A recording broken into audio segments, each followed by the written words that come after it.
When I look at the development of individuals, I always have to be honest and consider the development of myself. So I actually on my board, I explained to someone, if you look at the story of an individual, make zero the starting point, and then you take the alphabet and you get all the way to X. That is what you hope someone is when they are CEO. Okay.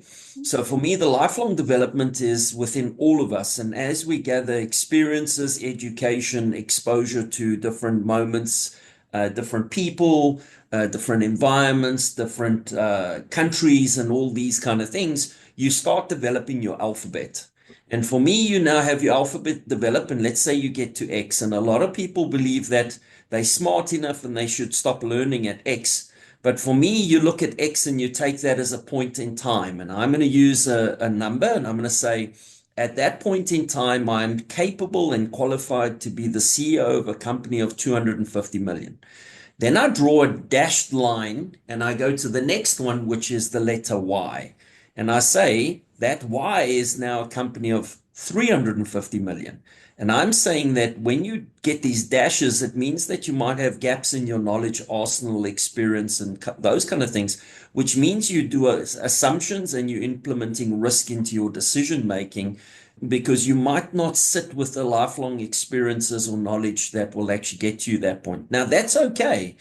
But when you want to jump that to the next point and you get to the letter Z, in my language, Z, okay, because we named the zebra as a zebra. So when you get to the alphabet letter of a Z, does that mean that you should replace the individual because all of a sudden I'm not qualified to possibly run a company like that?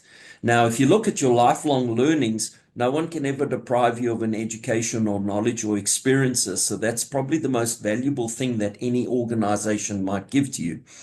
And if you look at that, for me, it wasn't my saying, but I read somewhere a long time ago that said, you shouldn't be afraid of training your people because imagine you don't train them, they actually stay at your organization. So for me, I train people as if they should be replacing me in the future. And I always view that you should be training all employees to the next position within your organization. So my view on this is training is fundamental for the excellence of your company. It also gives you great versatility. The more people you have that are further down the alphabet and that could take my job one day, can you imagine that the decision making between the X and the Y becomes very easy because someone in the room will probably have the right answer.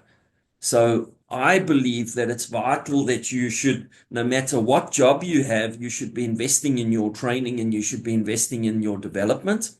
I actually have even attended some of the Rutgers courses myself because I make sure that the quality, what we want to present to our employees is really what we want them to have. Now, a second issue for me, which is the undervalued issue, is I think when you develop an organization and you have very smart people, it's like taking 15 different cultures and languages and putting them in the same room. Now, when you're speaking English and I'm speaking Afrikaans and someone else is speaking German, you can imagine how poor the outcomes tend to be. So what happens in an organization, and this is vital for me, you must create a common language within your organization. And that is not saying we all speak English. It is saying that we all have a similar basis to which we're referencing our data or our decision making. And that will generally lead to a consistency in decision making or actions within your organization. And that consistency will result in your customers experiencing greater experiences within your organization and your employees having a much more comfortable environment because we all speak the same language. So both within my sales organization and my management team, hence we do the leadership program, the management team, the LT, it's really about creating a common language. And it's nothing to do with English, but a common language within our organization, which really allows an opportunity for people to thrive and excel.